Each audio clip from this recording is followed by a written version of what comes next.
students, numerical based on current electricity. आज की class में हम ये 4 न्यूमेरिकल 1, 2, 3 एंड 4 न्यूमेरिकल करने वाले हैं। ठीक है, तो पहला न्यूमेरिकल करते हैं। Number 1, the length and the radius of 3 wires of the same metal are in the ratio of 2:3:4 and 3:4:5। तीनों वायर्स की हमें लेंथ की रेशो गिवन है और रेडियस की रेशो गिवन है। ठीक है, लेंथ की रेशो 2:3:4 और रेडियस की रेशो हमारी 3:4:5 respectively, and they are join in parallel and included in a circuit. किसी सर्किट के साथ ज्वाइन कर दिया, तीनों को पैरेलल में ज्वाइन करने के बाद किसी सर्किट में ज्वाइन किया है। ठीक है, हैविंग 5 एम्पीयर करंट, उसमें 5 एम्पीयर करंट जाती है। Then find the current in each wire. हमें तीनों में अलग अलग करंट की वैल्यू फाइंड करनी है। यू नो दैट रेजिस्टेंस जो होता है this R is equal to rho into L upon A, और ए को हम लिख सकते हैं पाई आर स्क्वायर। ठीक है, रेजिस्टेंस किसी भी वायर का इतना होता है। यहाँ पर क्वेश्चन में कहता है कि लेंथ अलग है, रेडियस अलग है। लेंथ अलग और रेडियस अलग, तो फिर हम तीनों वायर्स की रेशो इस तरह से लिख सकते हैं।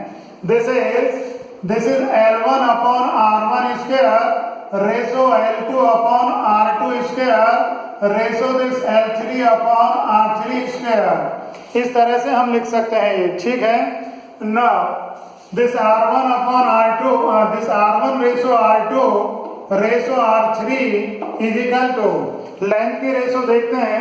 पहले वायर में 2 है, तो दिस इज here 2 अपॉन पहले की रेडियस कितनी है 3, तो 3 का स्क्वायर 9। ठीक है, रेशो दूसरे की रेडियस लेंथ कितनी है 3, तो दिस इज हियर 3 अपॉन दूसरे की रेडियस कितनी है 4, तो दिस 4 स्क्वायर इज 16 ना। तीसरे की लेंथ देखते हैं, तीसरे की लेंथ कितनी 4 है और रेडियस कितनी है 5, तो दिस इज 25। ठीक है, तो ये रेजिस्टेंस की रेशो आई हमारी, रेजिस्टेंस की रेशो।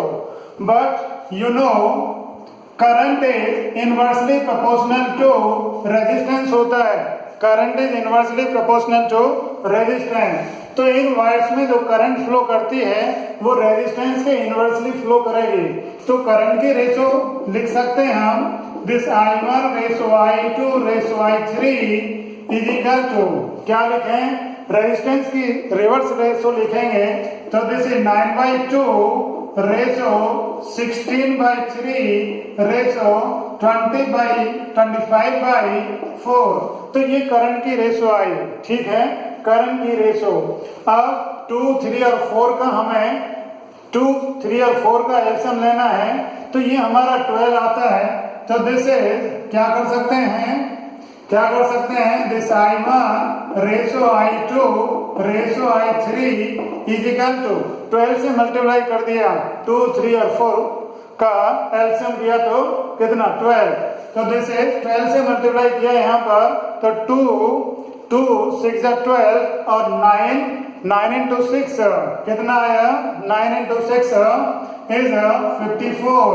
ठीक है, 9 into 6 रेशो ये कितना आता है, 3 को हमने 3 इंटू यहाँ पर 12 है, 3 इंटू 12 दिस 12 है, तो 3 4 जा, तो दिस इज 64।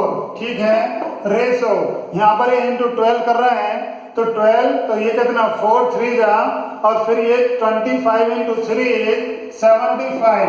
ये करंट की रेशो आई हमारी, करंट की रेशो। ठीक है ना, अब क्या करना है हमें, ये जो करंट हमारी 5 एम्पियर है ये हमारी डिस्ट्रीब्यूट होगी, इस रेशो में डिस्ट्रीब्यूट होगी। तो I1 की वैल्यू हम कितनी लिख सकते हैं, देखो दिस इज 54 अपॉन ये रेशो है और ये इन तीनों का सम है, तो 4 + 4 इज दिस 8 और +5 इज 13 का 3 कैरी इज 1, दिस 8 और 6 इज 14 एंड दिस 19। ठीक है, 193। ना किसको डिवाइड करना है, 5 एम्पियर को डिवाइड करना है, 5 एम्पियर। ये 5 एम्पियर तीनों में करंट डिस्ट्रीब्यूट होगी, तीनों ये रेजिस्टेंसेस पैरेलल में ज्वाइन थे आपस में, तो क्या होगा 5 एम्पियर डिस्ट्रीब्यूट होगी इस रेशो में। तो हमने क्या किया, I1 equal to this upon तीनों का सम इंटू 5, तो ये कितना आता है 5 4 जा 20, 2 कैरी तो 5 5 जा 25 और दिस इज 270 अपॉन 193 एम्पियर।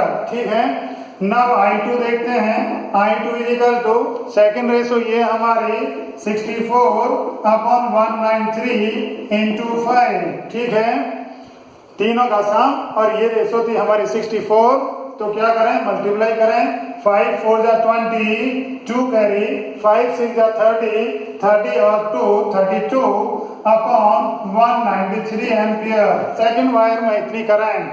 ना I3 इक्वल टू चाहिए हमें, तो I3 के लिए 75 अपॉन 193 इंटू 5।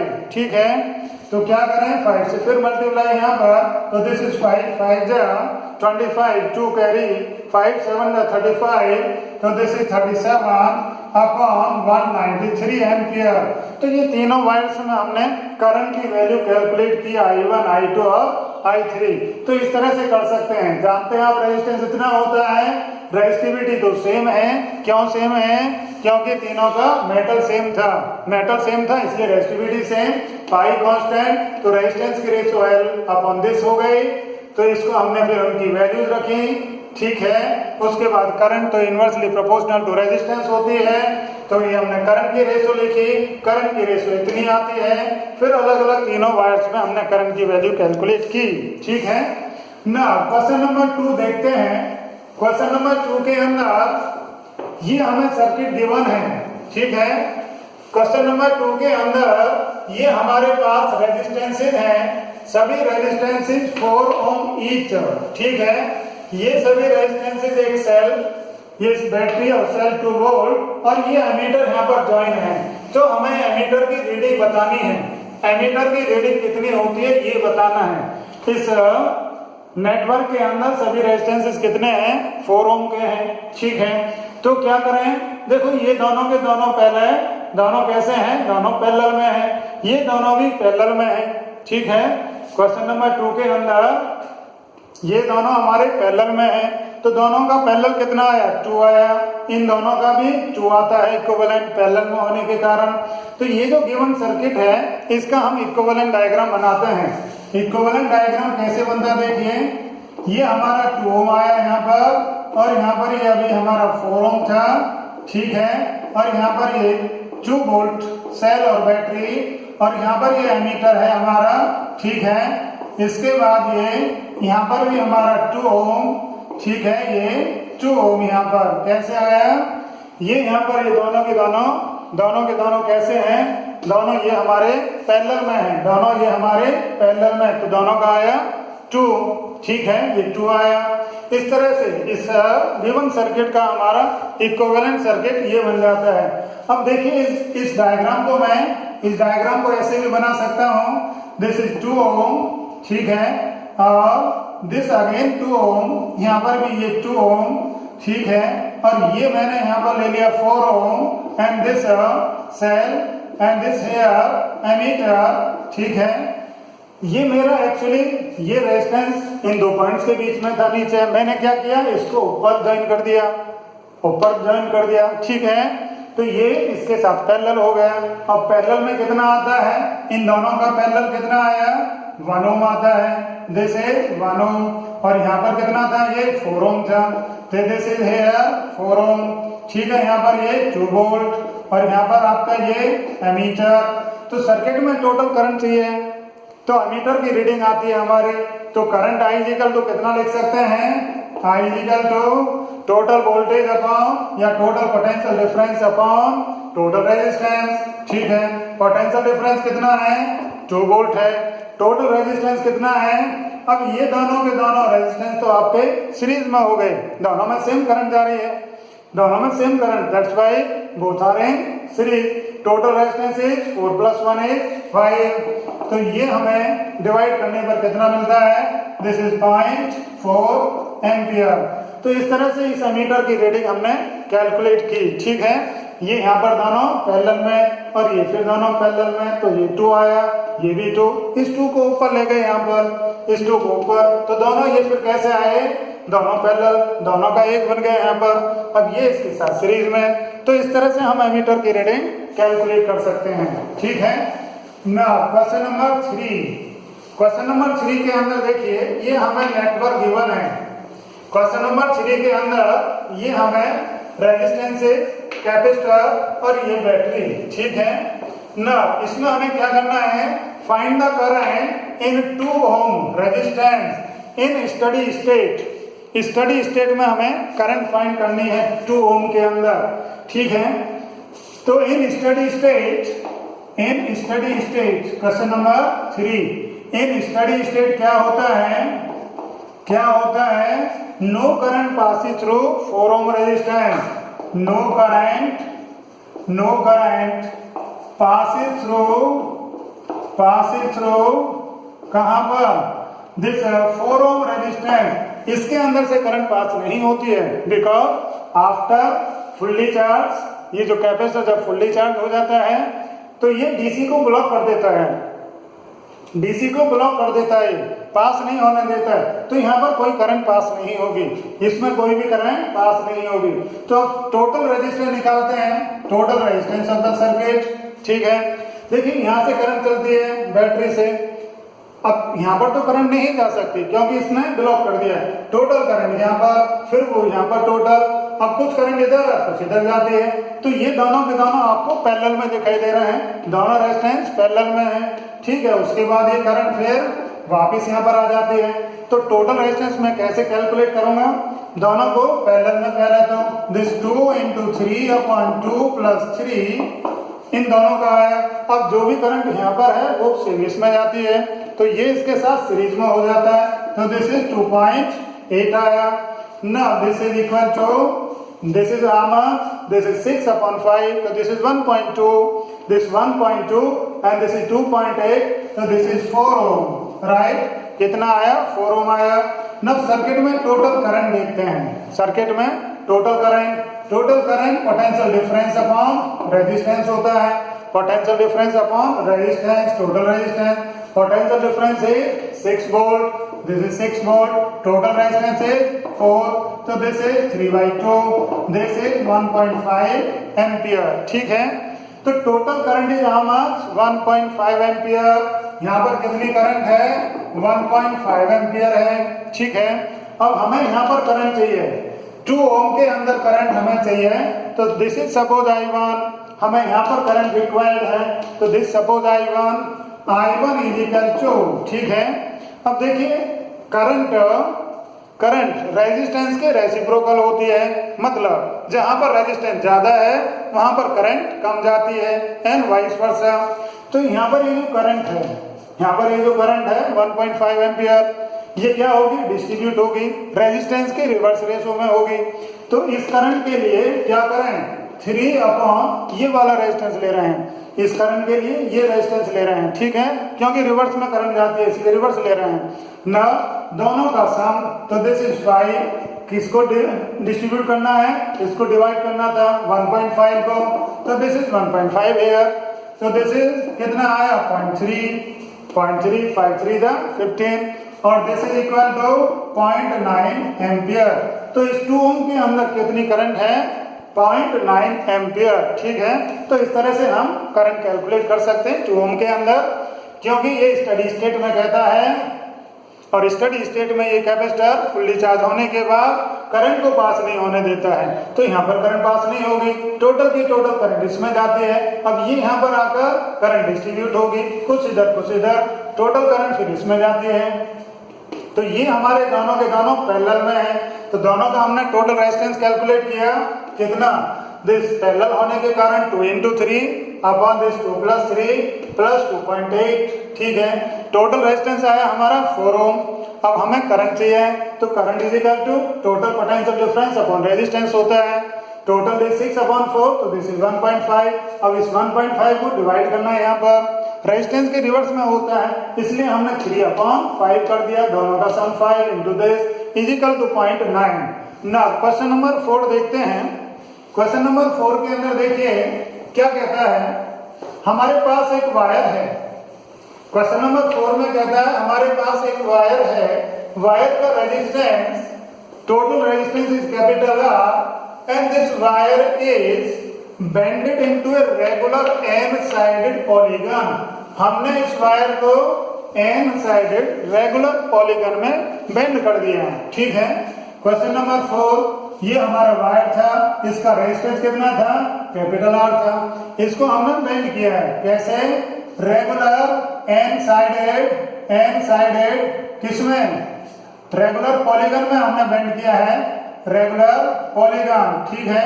इस तरह से कितनी साइड हैं? n साइड है, ये n साइड, ठीक है। पॉलीगन की n साइड है। अब क्वेश्चन में ये भी कहता है कि जो n है ये इवन नंबर है, इवन नंबर, ठीक है। तो हमें पहले क्या करना है? क्या करना है? Find the resistance, equivalent resistance between opposite corners. Opposite corners के बीच में हमें इक्विवेलेंट रेजिस्टेंस फाइंड करना है। ये जो है ना, ये हमारा इवन नंबर है। इवन नंबर का मतलब 2 हो सकता है, 4 हो सकता है, 6 हो सकता है और 8 हो सकता है, 10 एंड सो ऑन हो सकता है। थोड़ी देर के लिए सपोज करो कि ये हमारा 4 है, n इक्वल टू 4 है हमारा, ठीक है। थोड़ी देर के लिए ऐसा सपोज करें। अब इसमें कहता है कि ये अपोजिट कॉर्नर, तो इस रेगुलर के इतने ये अपोजिट कॉर्नर हो गए यहाँ पर, इनके बीच में हमें रेजिस्टेंस चाहिए, ठीक है। तो ये जो वायर था हमारा, आधा वायर तो यहाँ पर है, आधा वायर ये यहाँ पर है, ठीक है। तो आधा वायर का मतलब r/2 इधर है, r/2 इधर है, ठीक है। बट हमने तो यहाँ पर क्या किया था? यहाँ पर क्या किया था हमने? n साइड है हमारी, n हमें पता नहीं है कि कितना है, ठीक है। n हमें पता नहीं है, तो हम क्या कर सकते हैं? पहले पार्ट में हम ये कर सकते हैं। देखिए नंबर 1, जो इक्विवेलेंट रेजिस्टेंस आता है, इक्विवेलेंट रेजिस्टेंस कहाँ पर? अपोजिट कॉर्नर्स के बीच में, ठीक है। तो अभी मैंने यहाँ पर दिखाया आधा रेजिस्टेंस ऊपर आधा नीचे है, तो मैं लिख सकता हूँ this R1 R2 upon R1 plus R2, दोनों पैरेलल में है, ऊपर नीचे है, ठीक है। अब R1 कितना मेरा? R1 कितना है? आधा वायर ऊपर था, आधा नीचे था, ठीक है। तो आधे वायर का मतलब R/2 इंटू R/2 और here also R/2 plus R/2, तो ये कितना आता है? This is R/4। पहला आंसर मुझे मिल गया R/4, ठीक है। अब क्वेश्चन में क्या कहता है नेक्स्ट पार्ट के लिए? Adjacent corners of the polygon. Adjacent corner का मतलब सपोज इन दो कॉर्नर के बीच में हमें इक्विवेलेंट रेजिस्टेंस चाहिए, तो एक रेजिस्टेंस तो मेरा ये हो गया है, ये रेजिस्टेंस कितना है? R/n है, ठीक है।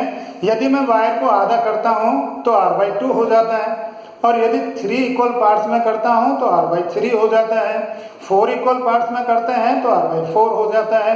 बट ये तो यहाँ पर n इक्वल पार्ट्स हैं, इसलिए एक पार्ट का रेजिस्टेंस कितना? R/n आया। बाकी ये जो रेजिस्टेंस है ये कितने साइड बचे? एक साइड तो ये मैंने ले ली, अब बाकी साइड कितने बचे? बाकी बचते हैं n-1। टोटल n साइड थे, n में से एक हमने यहाँ पर ले लिया, बाकी कितने बचे? n-1 बचे। उनका रेजिस्टेंस कितना होगा? उन सभी का रेजिस्टेंस कितना होगा? उन सभी का रेजिस्टेंस हमारा कितना होगा? R/n एक का था, 2 का कितना? 2 इंटू R/n, 3 साइड का कितना? तीनों के तीनों सीरीज में होंगे वो, ठीक है। 4 के 4 सीरीज में होंगे, जो भी करंट इसमें सेम करंट। यहाँ पर हमारा ये प्लस और ये माइनस है, इन दोनों पॉइंट्स के बीच में हमें इक्विवेलेंट रेजिस्टेंस चाहिए, तो ये क्या हो गया? ये बाकी सब कुछ सीरीज में हो गया। तो टोटल रेजिस्टेंस उसका कितना आया? इतना आया। और एक हमारा ये कितना था? R/n था, ठीक है ना। क्या करें फिर? हम क्या करते हैं? पैरेलल का फॉर्मूला लगाते हैं। R1 R1 कितना हमारा? पहला R1 लिख दें, R2 लिख दें और दिस R1 प्लस R2 लिख दें। ना R1 की वैल्यू कितनी है हमारी? R1 की वैल्यू कितनी है? एक तो वैल्यू हमारी R/n और दूसरी वैल्यू कितनी है हमारी? R/n इंटू n-1, ठीक है। 2 वायर थे, एक तो ये और एक बाकी ये था, तो यहाँ पर हमने फिर R/n प्लस कितना किया? R/n इंटू n-1 किया। R1 हमारा ये है, R2 हमारा ये है। R2 का मतलब इन सभी का रेजिस्टेंस है जो कि सीरीज में थे ना। क्या करें? This is equal to R/n into this r upon n और this n minus 1, ठीक है। इन दोनों में कॉमन ले लेते हैं, r upon n कॉमन, तो this is 1 plus n minus 1, 1 से 1 कैंसिल और इस r upon n से r upon n कैंसिल हो गया। तो दिस इज ऑन सॉल्विंग, कितना आता है सॉल्व करने पर, this is r upon n, एक अपॉन ये है यहाँ पर n, तो दिस इज n स्क्वायर और दिस इज n माइनस 1। तो ये हमारा r इक्विवेलेंट कहाँ पर एडजेसेंट कॉर्नर्स के बीच में आया, एडजेसेंट कॉर्नर्स के बीच में इतना इक्विवेलेंट, और अपोजिट कॉर्नर्स के बीच में हमारा ये रेजिस्टेंस है, ठीक है। तो इस तरह से हम इन क्वेश्चंस को कर सकते हैं, बोर्ड के लिए इंपॉर्टेंट है, सभी क्वेश्चंस बोर्ड के लिए इंपॉर्टेंट है, अच्छी तरह से करें। आज के लिए इतना ही, थैंक यू।